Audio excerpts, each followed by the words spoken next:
Hey, U.S. history students, this is Mr. Baker. I hope you are doing well again. It's been a while since I've actually interacted with y'all. And what I wanted to do today is just take a real quick, I don't know, maybe 10, 15 minutes to do a real quick recap and also a review of the Civil War. So, if you think about it, guys, the Civil War is one of those culminating events in American history that, you've got, if you've ever heard people mention the word or the expression Civil War buff, you've got all these people that, like any time period, historians love to spend their livelihood, which is a fancy way of saying pretty much their careers studying it, trying to evaluate it. Certainly, there's all these different debates about it. Anyway, and so where I want to kind of take you today is I want to look at the ultimate effects of this conflict, because our next session is going to lead us in the direction of the kind of like the after effect or even the continuation in some ways of the ending point of the Civil War, which is a time period that we call Reconstruction. Okay, so just really quick, if you think about it, the first couple of years of this war between 1861 and 1863 is not exactly going real well for the Union. You have a lot of problems with military leadership. Lincoln is getting extremely frustrated with people like McClellan, not following through with some of his strategies and things like that. And what we'll notice, guys, in 1863, especially in the summer and beyond, is a lot of times people call this the turning point part of the war. Okay. And the question is why? And this is kind of where we left off a little bit last time. Well, first of all, guys, think about what the word turning point really means. You're talking about either an event or a series of events that has the ability to affect the course of action moving forward, right? So things are going to change. In this case, guys, what we'll notice is that you're going to see more momentum shifting more in the direction, I would say, of the Union from the standpoint of victories militarily and, of course, the outcome with the surrender. Okay, so just a couple of things to keep in the back of our minds. Those of you that are in my class will be reading together the Emancipation Proclamation of Lincoln, his famous Gettysburg Address, and then, of course, some of the other things that we'll reference here in a second. But the idea, guys, of this Emancipation Proclamation, what usually comes to mind when we think of that, and the one thing that should really come to mind is pretty much one big overarching idea, and that is the idea of setting a tone that freedom is going to be given to a lot of the enslaved population. Okay, so there's one thing that we have to really keep in mind, and that is that this was something that was kind of, you could say, a work in progress. Okay, so you got to go all the way back to the fall, basically September of 1862. The Union has not arguably really had a strong victory. Okay, and so there's all this talk, which we'll talk more about in a second, the importance about, are European countries going to support the interest of the Confederacy? Are they going to give the Confederate government what we call recognition? Okay, which is kind of a fancy way of saying acknowledging that they have a legitimate government. And so what happens is, guys, if you go back and you look at the fall of 1862, there's going to be, Lincoln is kind of, do I do this? Do I not? We eventually, and the Union, I should say, has a victory at a place called Antietam, also known as Sharpsburg, excuse me. That is in Maryland. Okay, so that's one of the few battles that you'll hear that really is significant that takes place on Union soil. Remember, Maryland was actually a border state, so it does have slavery, but okay, it's a state that was never allowed to leave the Union, and a lot of that had to do with Lincoln's leadership. Okay, and so anyway, so the Union won this battle, and Lincoln is like, okay, by the 1st of 1863, okay, so January 1st, he's kind of pleading for the Confederate States to almost come to a conclusion about, okay, let's stop fighting, let's come to some agreement.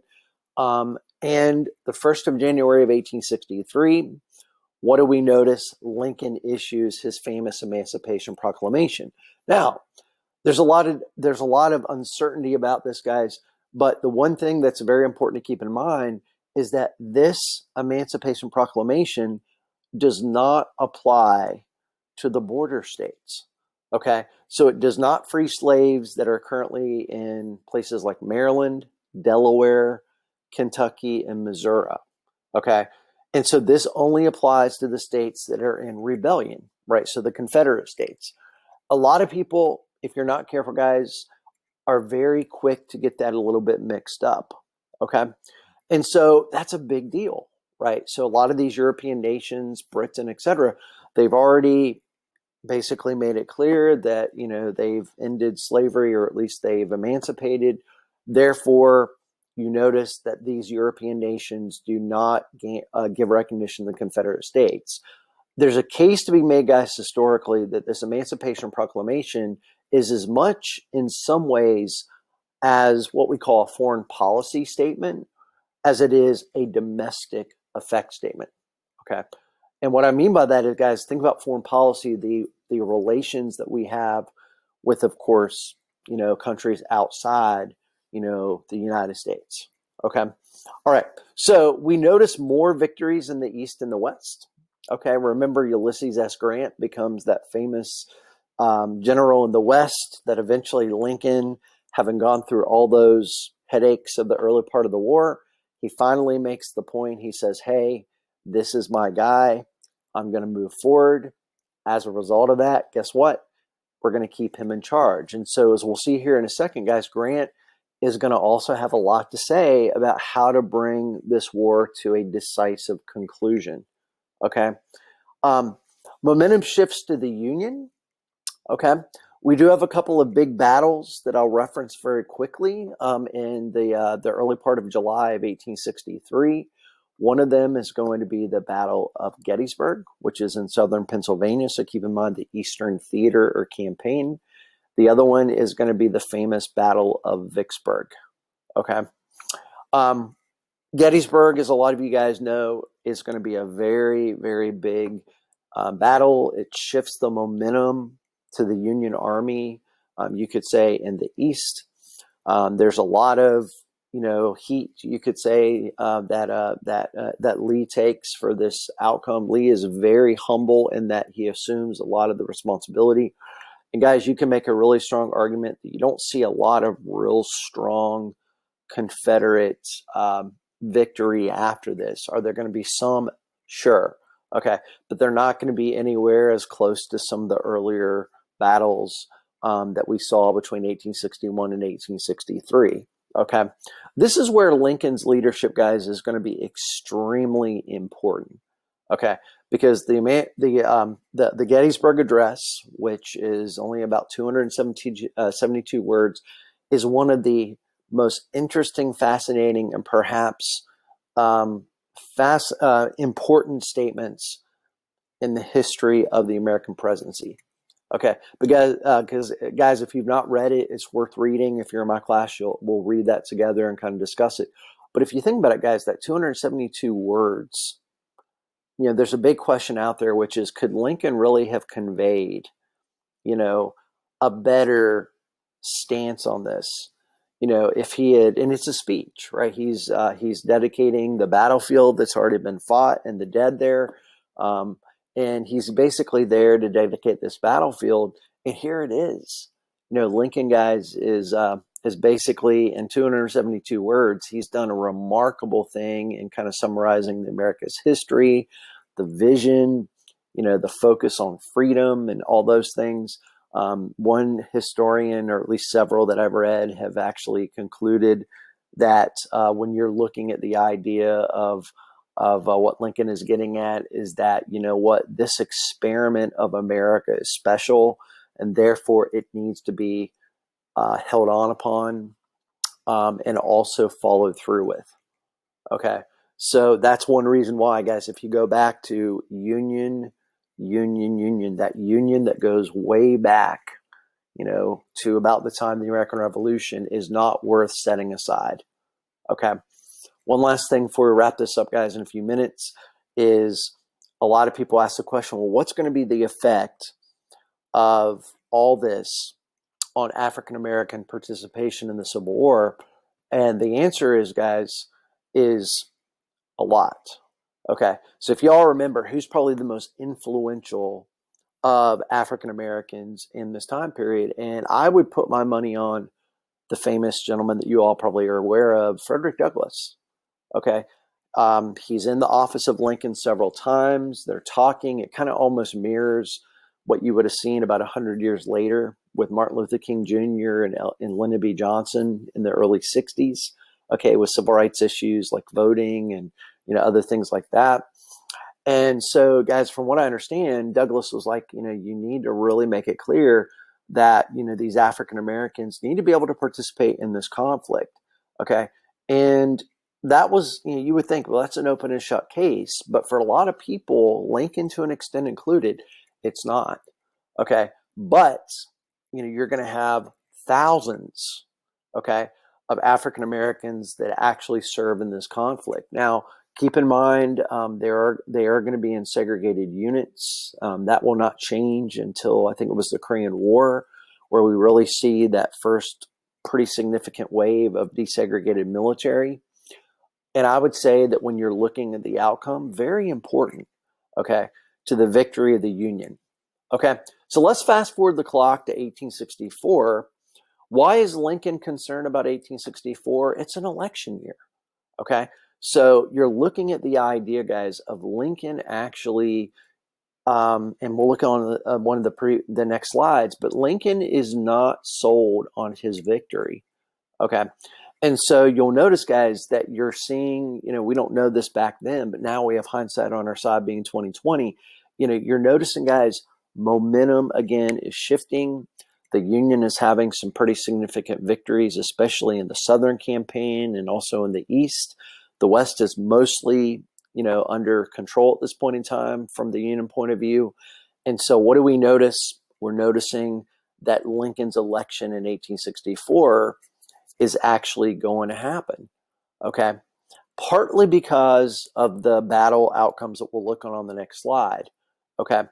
And so, and guess what the interesting thing is that Lincoln is actually going to be running against one of the generals that he kind of fired or dismissed earlier on in the conflict, and that's George B. McClellan. Okay. McClellan was the Democratic candidate. Okay. Lincoln is, of course, going to be the Republican, also known as the Union Party candidate. Okay. Lincoln won by a pretty strong margin. And a lot of that, guys, goes back to this. But take a look at what Lincoln said. Okay. August 23rd of 1864. Now, I don't know if you need to memorize these words, but guys, think about what this tells us about Lincoln and his approach to this. And as you can see, the election, guys, is always going to be in November of, a certain year, right? So 1860, 1864. Okay. So, you're looking at this being, what is that, about 2 months, maybe about 2.5 months, give or take, before the election. And look what Lincoln says. This morning, as for some days past, it seems exceedingly probable that this administration will not be reelected. Okay. So what is Lincoln's perspective? He does not have optimism, okay, that he is in a position to win. And look what he says next. Then it will be my duty to so cooperate with the president-elect, which is the person who could be, the next in line has already been elected. Okay.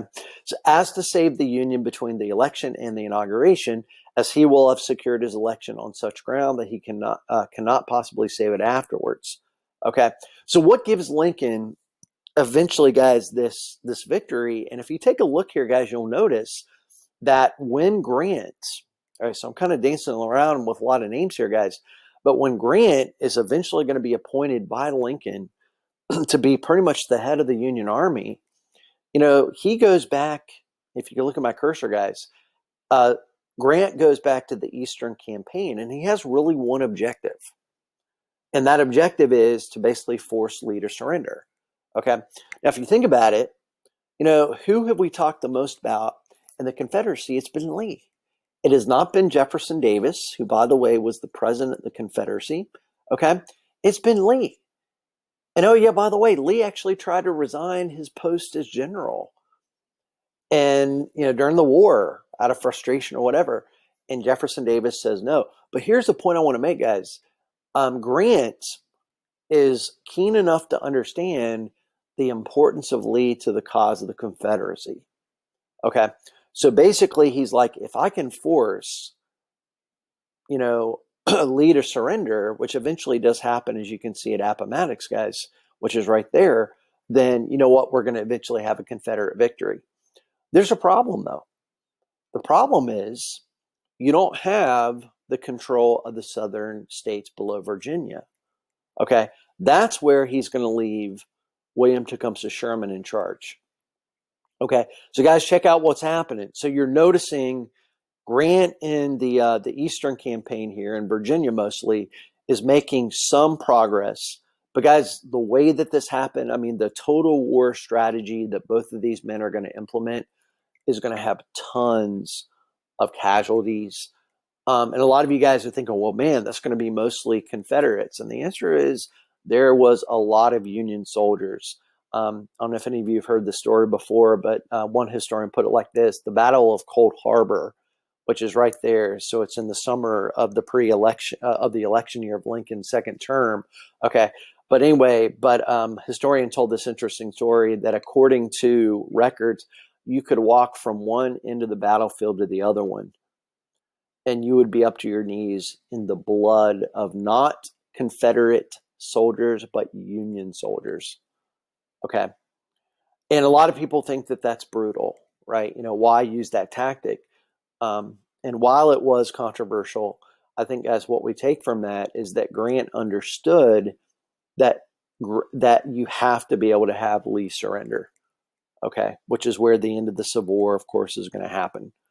Now, where does somebody like Sherman play into this? Sherman, as you can see here, guys, is going to be responsible for kind of following through with that policy in the Southern campaign. Okay, so you'll notice here some battles like Chickamauga, Chattanooga. The one that probably stands out the most is going to be the eventual defeat of Atlanta. Guys, I mean, those of you that have been in Atlanta today, it's a pretty big city. It's got a lot of interesting stuff to go and look at. Guys, imagine Atlanta. One, it wasn't as big back then, keep in mind, but it was pummeled. Okay. And so as you can imagine, he is not going to be a popular character. Okay. But he continues his march to the sea all the way down to Savannah. Now, keep in mind, guys, what has already happened by the time that he gets down to Savannah. And that's exactly right. You're going to see that Lincoln has already successfully won his second term. Okay. So therefore, Lincoln is like, okay, and this is an interesting move. But what does Sherman do? Well, first of all, guys, from what I understand, he kind of an arrogant thing, I would say, in a sense, you could say. But he actually, I think, gives word to Lincoln. I've taken Savannah. Georgia is under our control now, pretty much. Now, this is kind of like your Christmas present, 4 days before the holiday. And then what does he do? Sherman is going to move forward. He's going to basically ravage South Carolina. Now, guys, remember, South Carolina was the first state to leave our Union. Okay. So there's a lot of debate about, was Sherman taking out, obviously that secession on South Carolina. All right. There's a case to be made about that. That is actually already into the next year. So Lincoln is on the verge of being inaugurated again. We'll look at that speech in a second. And guys, you'll notice that eventually Sherman is going to bring an end to the war in North Carolina as far as this side of it. Bentonville, for those of you guys that live in my home state or don't, that is considered to be the largest battle in North Carolina. Okay. And by March 19th of 1865, Lincoln, guys, has already been sworn in as the second term president. All right. A lot of you guys know that he's unfortunately not going to be in a position to really do much in that because of his death. He died only 5 days after the surrender at Appomattox Courthouse. Okay. So I want to end, and guys, you might even want to pause your screen here and write these details down, because I mentioned, guys, at the beginning of our video that the next phase of American history is very much going to be centered around things like Reconstruction. Okay. How do we bring a group of 11 states back on our Union? How do we transition, what is it, about 4 million people that were in slavery, to a status of freedom as a result of things like the 13th Amendment? How do we define their citizenship? etc. That'll be for our next couple of sessions. Okay.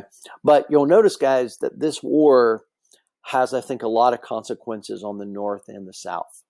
Okay. So just something to keep in mind. I'm going to do the North first and then come back to the South. One thing, guys, to keep in mind is that if you look at the party system, most of your Democrats, not all of them for sure, but a lot of them, okay, a sizable portion, are going to be associated with the South. So when the South secedes, they're like, okay, they're going to take most of their party base with them. Okay, so what does that mean? It means that you're going to have mostly a majority Republican Congress. They have a Republican Congress, a president that's Republican. They can pretty much do within reason almost anything that they want to do. And so you're going to notice a lot of acts that are passed. Things like the Homestead Act that we'll talk about shortly after our next unit. Okay, you're going to have the Pacific Railway Act that expands the railroad. Okay, other things too. So in other words, guys, this Republican Congress is really passing laws that you could say very much benefits the interests of northern states. All right, because after all, that's pretty much what the Union is encompassing, rather than a few border states. Okay, as you'll notice, guys, on both sides, just really quick, there is going to be a conscription draft, which is a fancy way of saying that they started to actually draft soldiers. That's kind of an interesting thing, given that there is going to be a lot of debate on that. Okay. One of the big debates, especially in the South, was let's pretend that you're going to be drafted. You're wealthy. You have the ability to actually kind of like pay to have somebody actually go in your stead. As you can imagine, guys, what happens to the people that can't afford that? Okay. It's obviously not the best scenario. Okay. All right. How do we fund this conflict? First of all, guys, take a look. Both sides are going to have, problems with that, whether it's massive taxation or, guys, in the case of using like greenbacks. Imagine, guys, you've got currency kind of like now that's not officially backed as much by things like gold and silver, right? In other words, a resource. And what's going to happen? Well, inflation, etc. The Confederacy, guys, is going to be much more affected by that. Okay, read a story a few years ago that said that back then in parts of the South, guys, of the Confederate States, that inflation was out of hand so much that imagine going to a store to buy a loaf of bread. It's been a while since I've done that, but probably about maybe $2 to $3 to $4. Back then, guys, in inflated currency, that amount, I think in one instance was like $20. Okay. So that is obviously going to be a problem. Okay. All right. And one big thing, guys, politically in the North especially, is that Lincoln, you got to remember, is going to do a lot of things, okay, to actually try to keep this Union together. And one historian that I took a class with a while back said it like this. He said, was Lincoln acting constitutionally or not? I don't know if this is right or wrong, but this person tended to believe, kind of interesting point of view to begin with, that Lincoln does some things outside the boundaries of the Constitution to be able to maintain principles within it. Okay. Now, what do I mean when I say that? Well, take a look at what Lincoln does. So, guys, in a time of crisis, and I think we would definitely agree Civil War is definitely a crisis or even an emergency time, what you notice a good bit of time historically is that there's going to be a lot of emphasis on things like expanding government power. Okay. And in this case, guys, what is the role of Lincoln? He's the executive, or he's the president. Okay. And so, he's trying to basically make it to where he's maintaining firm control over these states. So he's going to suspend habeas corpus. Now, if you're kind of wondering what is that, you can look it up on Google to get a more specific definition. Okay, but the big nuts and bolts of suspending habeas corpus is habeas corpus. Imagine, guys, you're arrested. Hypothetically, hopefully you never have to worry about that. And, according to the habeas corpus, you're supposed to be able to have kind of like your day in front of a judge to be able to formally indict and accuse you of wrongdoing or whatever. Okay.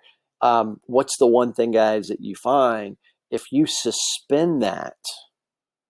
okay, then that basically means that you're kind of taking away that right, and it is in the Constitution, okay, that you have that right protected. But this is where there's debate with Lincoln. Does he use executive authority in a way that was maybe too much?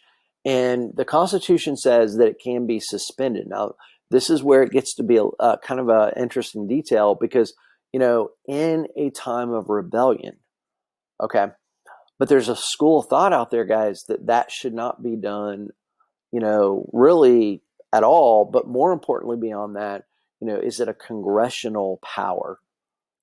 Congressional meaning that Congress can do it rather than just the president. Okay, so you're going to have guys, even with martial law in Kentucky. Martial law is kind of like putting places under military, rule or influence. Okay, and a lot of you guys might be wondering, what is Lincoln trying to accomplish with this? And the answer is a couple of things, but the big picture is not wanting additional states to leave the Union. All right, because guys, remember, what are those 4 border states that never left the Union? You've got Maryland, Kentucky, Missouri, and Delaware. Okay, and Maryland is key because of its proximity to of course, the capital, Washington D.C. A lot of students ask, what are the Copperheads?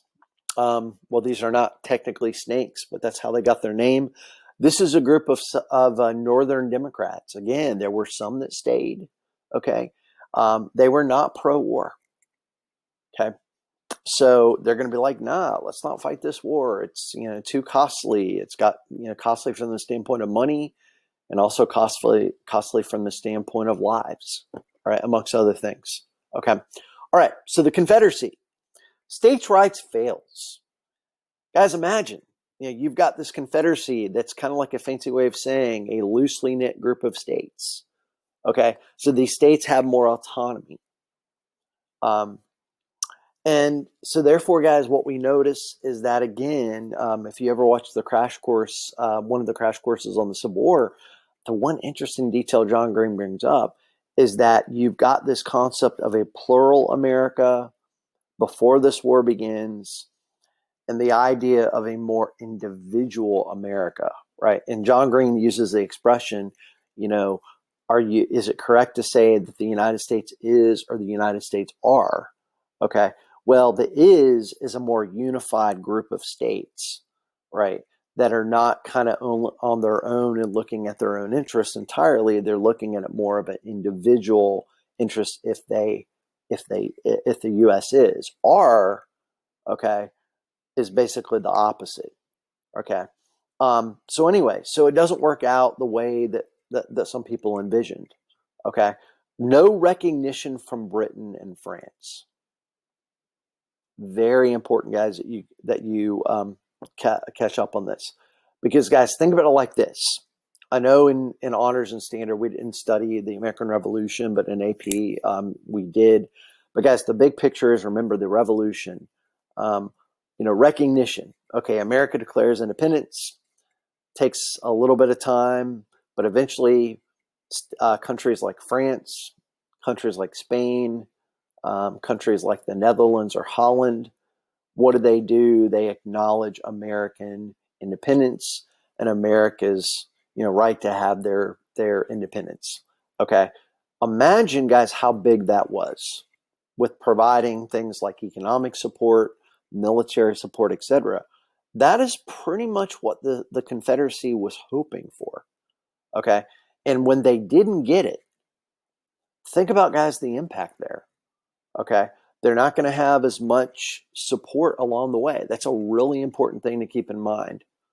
Okay, and so I want to end with Lincoln's inaugural. All right, because this kind of sets the tone for, I think, where we'll pick up next time.